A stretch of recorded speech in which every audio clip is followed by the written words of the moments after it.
The following program presents principles designed to promote good health and is not intended to take the place of personalized professional care.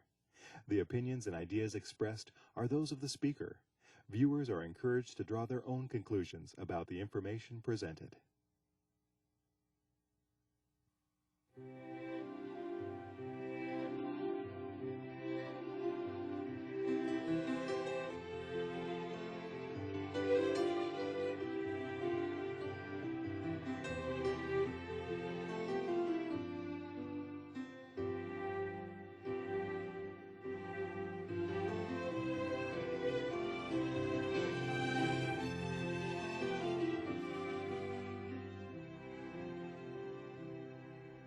Hello and welcome to Health for a Lifetime. I'm your host, Don McIntosh, and today we're joined by Dr. Neil Nedley. He is a specialist in internal medicine, but also really a doctor. A doctor, the word means a teacher, and he travels around the country. And I'm thankful not only for your medical practice, but for expanding that. That takes a lot of extra energy, but you've felt that call of mission, and we appreciate it here at 3ABN. And then personally, I've seen and worked with you, and thank you for that. Well, thank you. I'm certainly here to help as many as we can, and we hope this program is helpful to you that are watching. Now, you know, you've written several books, Proof Positive and Depression, The Way Out. A lot of these things, though, come down to the subject that we're going to be dealing with today, which is our frontal lobe. The decisions we make concerning all this information. So I would say this is probably one of the most important programs we could have. Yeah, I think so. It actually, the frontal lobe is what really separates us from the rest of the animal kingdom. You know, animals have brains as well. And when I was in high school biology class, I had to dissect a cat. And the last thing we got into was the brain.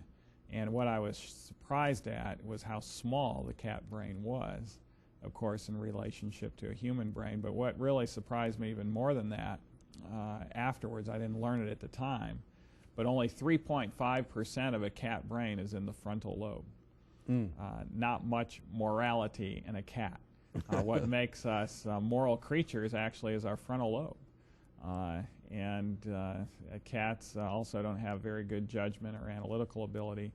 Got great instinct, but you'll be able to easily fool a cat into doing something he or she knows she shouldn't do, just by virtue of the fact the frontal lobe is so small. So now all you cat lovers out there, I know that you're thinking the frontal lobe of your cat's much larger than that. And then maybe that's true, but so I think you have a graphic that kind of goes through a number of animals. It does. And talks about their frontal lobes. Yeah, the average cat, 3.5%. Dog, 7% of a dog's brain is in the frontal lobe. Dogs are more trainable. They also exhibit more empathy for other creatures, for human beings. They won't hesitate to murder if they have to, but they won't torture their victims to death like a cat will. 17% of the brain is frontal lobe in the chimpanzee. And that is the most of any other animal creature. And then when we get to human beings, 33 up to 38% of a human brain is in the frontal lobe. And that really is what sets us apart from the rest of the animal kingdom. Of course, it's really hard to describe evolution there, too, when we don't have anything between 17% and 33%, double the frontal lobe size. So there's just a completely marked difference, and that's related to accountability, probably. Yes, and it's also one of the reasons why we as human beings worship. You know, you have to have the frontal lobe to be able to worship. Cats and dogs don't have any interest in coming to church or worshiping, and there's a reason for that. Their frontal lobe is not capable of it. But every human being that has a frontal lobe worships. The question is, who are they worshiping? What are they worshiping? And are they really worshiping the true God? So what are some of the effects of a compromised frontal lobe? Well, there are a number of effects that science has discovered. We have a graphic on this as well. There is an impairment of moral principle that occurs across the board. There's also a social impairment. It's natural to love your sisters, brothers, children, parents. If that natural love for family is gone, it's often due to a frontal lobe problem. Lack of foresight, our ability to reason from cause to effect is a frontal lobe phenomena, but our ability to see into the future is a frontal lobe phenomenon. And you can follow your child's frontal lobe development by how far they can see into the future and how far they're planning for the future. Abstract reasoning is impaired. Our ability to interpret proverbs is a frontal lobe function. Mathematical understanding is diminished. Advanced math, calculus, algebra, geometry requires some frontal lobe function. Loss of empathy occurs across the board in people with frontal lobe problems. And lack of restraint occurs, where you get into boasting, hostility, these type of things. You can see that lack of restraint exhibited on Sunday afternoon, often after the touchdown is scored. It's clearly, when there is a lack of restraint emotionally, it's due to inhibition, or I should say impairment of the frontal lobe. Is it an impairment, or is it a choice that's just a bad choice? Well, there's impairment that can occur. Now, that impairment can be transient. It's not permanent. And that can be due to the choices that we're making that are impairing our frontal lobe. And then just mathematician, high mathematical functions.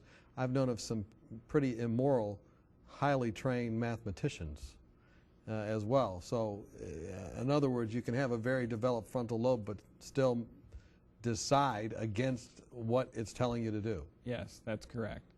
And you could be blessed genetically with a very good frontal lobe and actually even be living some lifestyle habits that are conducive to a great frontal lobe, but at the same time making poor choices. The frontal lobe really is what gives us the power to choose. It's really the ability to choose our own destiny. And people with large frontal lobes, including Solomon, could make some very bad choices that are for the purposes of self-indulgence or selfish gratification, which actually end up impairing the frontal lobe. Okay. Well, you do a lot of work with people that are depressed as well. Is there any connection between the frontal lobe and depression? That's one thing that's characteristic across the board of virtually every depressed individual. We have found this out by way of PET scans. We've taken depressed individuals and given them a PET scan. And the PET scan is like a Doppler weather scan. The brighter the color, the hotter the activity. And what we find out in virtually every depressed patient is they have a 40%, at least a 40% decrease in circulation and activity of the frontal lobe of the brain. I think we have a picture of that as well. Yes, and there's compelling evidence that it's the frontal lobe impairment that produces the depression. First, the frontal lobe goes down in circulation and then depression occurs. There's a PET scan. Interestingly, that's the same patient, depressed, and you can see the entire brain is depressed, but the biggest before and after difference after they have recovered from depression, and this patient recovered as a result of cognitive behavioral therapy and a change in diet and lifestyle. Okay. And so, although some of the drugs will also improve frontal lobe function transiently, but here we have the greatest before and after difference being in the front of the brain. That's the top portion of the brain. It's a cross-section of the brain there. And so the front portion or top of the brain is really lit up there. Is lit up, and that is a marked difference in frontal lobe function after they have recovered from depression. That's interesting. So you said some of the medications actually will increase frontal lobe function transiently, like which kinds? Well, the selective serotonin reuptake inhibitors, drugs like Prozac, Paxil, Zoloft, Effexor. By improving the serotonin level, serotonin is used extensively in the frontal lobe. You will get an increase in activity of certain areas of the frontal lobe. It's not a comprehensive improvement of the frontal lobe, but there's certain sub-unit areas of the frontal lobe that are improved as a result of these drugs. So you can do that through diet as well? Yes. And we'll probably talk about that. But another thing you mentioned here just in passing was that this patient was depressed, but then came out of that as a result of cognitive behavioral therapy. What's that all about? That's truth therapy. Okay. That's analyzing our thoughts for distortions. There's 10 commandments in the Bible, and there's 10 ways of distorted thinking. And if we are trained the 10 ways of distorted thinking, we can analyze our own thoughts for distortions in them. And people with depression have habitual distortions in their thought processes across the board. And so if they can recognize the distortions in their thought and then instead line up their thoughts with what's accurate, and this at first requires them to write down the accurate thoughts, so when they're tempted to think the inaccurate or distorted belief, they will then think an accurate thought in its place. And once they do that, that improves frontal lobe function. Okay. And that's not to say that everything is all in your head. I know in your book, Depression: The Way Out, you have all kinds of hit categories, and that's just one of many. That's correct. And by the way, those that are watching, you can go to Dr. Nedley's website, www.nedleypublishing.com or drnedley.com, either way, and you can get a hold of that book, and it gives an overall comprehensive view of that. What about sugar in the brain? Sugar actually impairs frontal lobe function. Large amounts of sugar in the diet will impair frontal lobe functions in school-age children in particular. And this was first studied in Iowa, but then has been studied in a number of places. And what sugar does, the brain actually utilizes carbohydrates. Carbohydrates are good for the brain, generally. But the simple carbohydrates, when we have sugar, the body thinks we've eaten a large amount of fruits, grains, nuts, and vegetables, because that's normally where we get our natural carbohydrates from. And so it begins to crank out a tremendous amount of insulin, and as a result, the blood sugar then goes down within 20 minutes, 30 minutes, lower than it was before we ate the sugary substance. And so hypoglycemia occurs. Once that hypoglycemia occurs, the frontal lobe is impaired.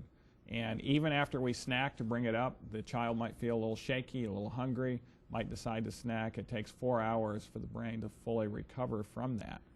And so if they have to memorize the material, they can get the answer right. The memory's not affected. But if they have to think about what they've memorized and be able to problem solve based on the facts that they have, they're going to miss the question the vast majority of the time, simply by getting too much sugar in the diet. You know, in your book, Proof Positive, on your chapter on sugar, I remember reading when I first got the book about how if someone eats a candy bar, it takes a large amount of time for them to come back and to be able to think, like you've said. So if you're a parent, you're a mom, you're a dad, you're a grandparent, probably grandparents especially, because they seem to give things to kids that maybe parents wouldn't. My grandmother does that. Or not my grandmother, I should say. My mother has a tendency to do that with my own children. And basically you're just taking them out of the game. Yeah, that's right. It's like driving a car with a faulty fuel pump. You know, sometimes you press on the gas and it's there, and other times you press on it and it's not there. And these kids need their frontal lobes. Now, you know, I have to say, I've got 3 kids, and I know that this is true. I mean, as I've learned what you've said, you know, I've got to say, sometimes I've made a bad decision as being the leader of the family. I said, all right, you can have that. But then I pay for it over the next 4 hours because I can't reason with the children and different things. And they're not bad kids. Right. They just don't have a frontal lobe at that particular moment. That's right. What else should we avoid if we want to have optimal frontal lobe functioning? Well, there's a number of other foods that can actually cause some significant impairment of the frontal lobe. One of those actually is cheese. Cheese. Yeah. Well, we need to talk about this more. We're talking about Dr. Nedley. You're probably going, oh no, cheese. But join us when we come back. We'll talk more about it. Are you confused about the endless stream of new and often contradictory health information? With companies trying to sell new drugs and special interest groups paying for studies that spin the facts, where can you find a common-sense approach to health? One way is to ask for your free copy of Dr. Arnott's 24 Realistic Ways to Improve Your Health. Dr. Timothy Arnott and the Lifestyle Center of America produced this helpful booklet of 24 short, practical health tips based on scientific research and the Bible that will help you live longer, happier, and healthier. For example, did you know that women who drink more water lower the risk of a heart attack? Or that 7 to 8 hours of sleep a night can minimize your risk of ever developing diabetes? Find out how to lower your blood pressure and much more If you're looking for help, not hype, then this booklet's for you. Just log on to 3abn.org and click on free offers or call us during regular business hours. You'll be glad you did. Welcome back. We've been talking with Dr. Neil Nedley. We've been talking about that which separates us from the animal kingdom, that being our frontal lobes. And we've learned that there are some things that we can do to enhance or actually very much minimize our frontal lobe function. And Dr. Neil, let's just review that a little bit. We've talked about eating sugar, and we were introducing the idea of eating cheese. Cheese has tyramine in it, and tyramine actually can cross the blood-brain barrier and get into the cells, and it's a false neurotransmitter, and so it can stimulate cells that were never meant to be stimulated, and so it can confuse the brain, can confuse the frontal lobe. And it's one of the reasons why cheese has been associated with a decline in frontal lobe function. Now, the cheeses like cottage cheese won't do this, but it's the hardened cheeses that have the tyramine in it that can produce this effect. And I think we have a graphic that also shows that not only is tyramine found in cheese, but also... Yeah, in wines and also rich foods. Very rich foods will have tyramine in them as well, and it's one of the reasons why rich foods should be avoided. So really, if you have an enemy and you don't want them to think straightly, just send them over a big double cheese pizza. That's right, particularly before the meeting, if you're wanting to beat them up in the meeting. And they will not be able to have the higher level frontal lobe function. Not the critical abstract thinking level. They'll be able to, think well enough to drive a car and to do routine activities, no problem. But as far as the real complex things, it can cause a decline. They won't be able to think on the level of principle sometimes when those principles challenge, particularly their desires. So how long does it take? You send the double cheese pizza over, you're trying to take your enemy out. How long does that take? Oh, 30 minutes. 30 minutes. The effect starts, yeah. Can last several hours. All right. What about other foods? What about, say, we often talk about fruits, nuts, grains, and vegetables being the They're best ideal source for the brain. Okay. Yeah, they have the complex carbohydrates and the carbohydrates with fiber.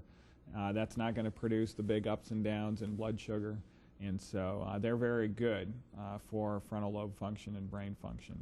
Meat, on the other hand, is deficient in carbohydrate. High in fat, high in protein, virtually no carbohydrates, and thus it's not the best food for the brain. In addition, it can stimulate the pituitary gland, and that siphons blood from the front top portions of the brain down to the lower brain functions, and that can cause an imbalance of the brain as well. So why would God ever allow meat then? Well, when there was nothing else around after the flood, you really didn't have the plant foods there. They needed to survive, first of all. So it was kind of like emergency rations. Yeah, emergency rations, and that's really the only time meat should be thought of, really, as far as something to preserve life. Interesting. What about television? Well, television does have, entertainment television reduces the frontal lobe activity. So 3ABN's okay? 3ABN's okay because it doesn't do the rapid scene of reference change. The average entertainment program changes its scene of reference every 3 seconds. And so that rapid scene of reference change will actually cause a hypnotic effect on the brain, and it will shut down the frontal lobe functions. And so the individual will no longer be able to categorize things appropriately. He won't be able to put things in their appropriate subset. He can laugh or cry with the scene, and can actually remember. The memory is still working, so that if he sees a rerun, he'll notice that he saw that years earlier. But he's no longer able to critically analyze the material coming in. So the rapid change of reference throws the mind off. It gets the information that people that put the video together want you to have, or the DVD, but you can't critically analyze it. That's right, and they do it so that you stay focused on the set. Without that rapid scene of reference change, if you've ever seen C-SPAN, for instance, just one camera view, never changes. Now, it's abnormal to stare at a set where it's not changing. The person's diverting their eyes continually. They're listening to C-SPAN. They may be, and their frontal lobe can be fully intact when they're listening to C-SPAN. They can disagree or agree with the presenter and learn new information. Their frontal lobe can be highly affected and can be enhanced, actually, by the C-SPAN presentation. But the brain needs time to be able to do that. When the scene of reference changes every 3 seconds, the frontal lobe gives up. It's too fast for it to be able to do the subset information, and so it just shuts down. It sounds a lot like commercials as well. I mean, they get their information across, but it's always high, yeah, they're fast. bombarding you with scene of reference changes, and they're doing that on purpose. What about music? Is there a kind of music that's better for the frontal lobe than another? Yes, I had the opportunity of studying music therapy under the mother of music therapy, Dr. Juanita McElwain. And this study was actually done at the University of Florida, not by her, but by others. Music psychotherapy, in which people are encouraged to reflect on their past, present, and future while listening to classical music, improves mood and reduces stress. 6 sessions of classical music therapy were held over a 12-week period in 23 to 45-year-olds. These subjects showed improved scores on test of overall mood. They reported feeling less depressed, and their cortisol levels improved. So there were objective levels of improvement. And this was a study that was a randomized prospective trial. In other words, it was a gold standard study. And the only type of music that's been shown to be beneficial in that regard is traditional classical music. Okay. These people were young people. They had never seriously been exposed to classical music. It wasn't because they enjoyed it. But just because you might enjoy alcohol and I don't enjoy alcohol, no matter if you enjoy it or not, alcohol is going to suppress the frontal lobe of the brain. And the same is true with certain types of music. Whether you enjoy it or not has very little to do with how it's suppressing or enhancing the frontal lobe of the brain. And some types of music, particularly the syncopated rock and roll music, also produce that hypnotic effect, which decrease the frontal lobe function. And that's why in many of these clubs where some pretty raucous entertainment is done, that music and alcohol is part of it, because the frontal lobe has to be significantly suppressed for people to start to behaviorally act in ways that they would never act otherwise. Now, you know, you use the term classical music, but I mean, there is some very bad classical music too. You know, you have people like some of the composers that were around World War II. Their music would be considered classical, but it was very depressive. Yeah, that's why I say traditional classical music. Yeah, a lot of the contemporary classical doesn't have any rhythm, doesn't really have any melody, and it's pretty haphazard and random, and that music has not been shown to be beneficial. Traditional classical music is where most of our hymns are derived from. In fact, you know, there's something about classical music that's worth mentioning. There are more varieties of traditional classical music than there are of all other musics combined. Well, good. And so that's something that a lot of people think that classical music means funeral music, because that's the only time they've ever heard it in their life. That's the time most people are likely to hear classical music is when they go to a funeral. But there's all sorts of varieties of classical music. There's very lively classical music, there's march music, there's all sorts of classical music for every mood, and of course that's what we promote actually on our site, is these classical CDs for different types of situations. And it can be thoroughly enjoyed. Interestingly, the average vegetarian has more variety in his diet than the average meat-eating American. And that is paradoxical to the meat eater, because they think you're cutting out a whole aspect of the diet, and so your diet's going to be more restrictive. But it's more ample. It's greater variety and actually better taste. And so life can be enhanced sometimes by restricting life, so to speak. And this is the paradoxical thing to human beings. Here we're restricting music to the traditional classical venue, but then it opens up a variety and an enjoyment that can't be found in the other forms. So as a physician, as someone deals with depressed patients and deals with frontal lobe hits all the time, your recommendation, no matter what age you are, is classical music, traditional classical music. Traditional classical music enhances frontal lobe function. It improves depression, and even in normally healthy people, it enhances their mental performance. How do we take care of our frontal lobes? Well, we have a graphic that summarizes how we can best take care of our frontal lobe. We must protect it from mechanical injury. That means wearing the seat belt. That means not participating in sports where there's a high likelihood of head injury. We must supply it with good oxygen. That means deep breathing and exercise. We must give it good nutrition by eating the foods that are healthiest for the brain. And we must exercise it like a muscle. If we don't use it, we're going to lose it. And that means we need to contemplate on moral and abstract themes. We must control the inputs, what's coming into our brain, making sure we're avoiding those things that are going to suppress frontal lobe function, like the entertainment TV and the forms of music. And also sexual stimulation outside of marriage will suppress frontal lobe activity. And then we must prevent or control disease that affects it. And that means even like high blood pressure over time can cause a decline in frontal lobe function. We must prevent that. You know, some of the things you've said, I'm sure there are people that are saying, man, I don't want to change that. But that's really not the question. The question is whether or not you really want to have optimal function of your frontal lobe. Yes, and I ask them a series of questions that we have up on the screen. Do you want to be more intelligent? Do you want to be more analytical? Do you want to make better decisions? Do you want to have a greater capacity to empathize with others? Do you want to have a greater or better discernment? Do you want to have greater ability to see into the future? And do you want to have a greater ability to overcome an addiction? And do you want to be more open to understanding and doing the will of God and have a greater power to follow your conscience? If you answer yes to any of those questions, you really need to review what you're doing as part of your habitual life and to see what you can do to, instead of detracting from frontal lobe function, enhancing frontal lobe function, because it will allow you to do all of those things that we mentioned. There's a key text that you really like concerning this. Would you share that with us? Paul wrote it in Romans chapter 12.